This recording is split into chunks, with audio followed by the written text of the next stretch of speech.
ఈరోజు నరేంద్ర మోడీ గారు విజన్ 2047 వికసిత్ భారత్ తీసుకున్నారు.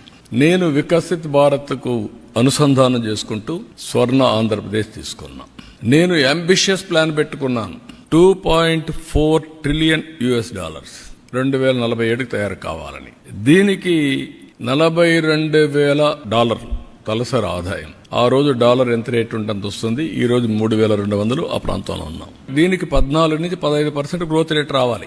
ఆంధ్రప్రదేశ్ లో 15% రావాలి. పోయిన 5 సంవత్సరాలు తెలుగుదేశం పార్టీ టైంలో 13.5 వచ్చాం.